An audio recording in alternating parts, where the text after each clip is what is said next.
Ben ritrovati dalla redazione. Il centro-sinistra chiede risposte e sollecita le dimissioni della giunta, ma il sindaco Roberto Di Piazza rimanda le critiche al mittente e resta ottimista sul fatto che la cabinovia a Trieste si farà. Il comitato Nuovo Via invita però l'amministrazione a tornare sui suoi passi e dirottare i 48,7 milioni del PNRR sull'alternativa di una linea tranviaria.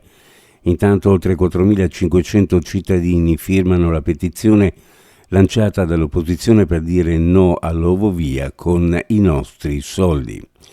Il 40% degli imprenditori che operano nel comune di Udine rileva un peggioramento riguardo alla propria sicurezza quando svolge il proprio lavoro e il 39,4% teme che la propria impresa possa essere esposta a fenomeni criminali quali furti, rapine, atti vandalici, aggressioni, violenze.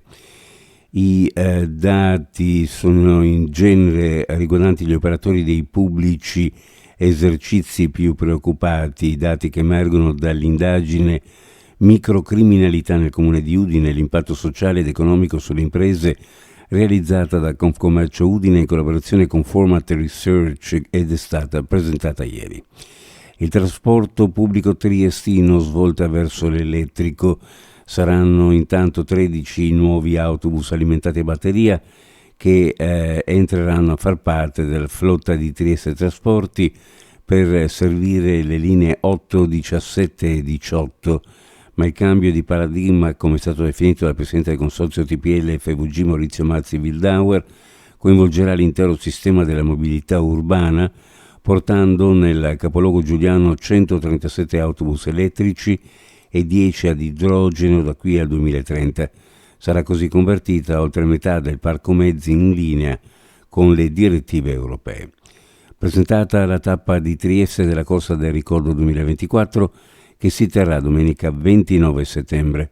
La 7ª edizione della manifestazione organizzata dal Comitato Trieste Corre in coorganizzazione con il Comune di Trieste, il Comitato Regionale FVG Alleanza Sportiva Italiana, l'Associazione Nazionale Venezia Giulia e Dalmazia, la Lega Nazionale con il patrocinio della Regione Friuli Venezia Giulia.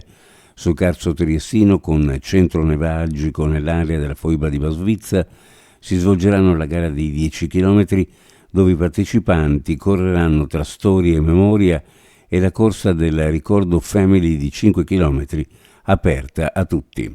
Uno sguardo alle previsioni meteorologiche per la giornata: cielo in prevalenza nuvoloso sulla zona montana e variabile altrove, piogge sparse in genere deboli o moderate, più probabili verso le zone orientali, specie sulle prealpi Giulie, dove è possibile qualche rovescio temporale. Temperature minime in pianura fra 13 e 15, sulla costa fra 15 e 18 gradi, le massime fra 19 e 22 gradi centigradi. Previsioni a cura di ARPA e FVG Meteo. Ed è tutto per il momento con l'informazione, grazie per averci seguito. A più tardi.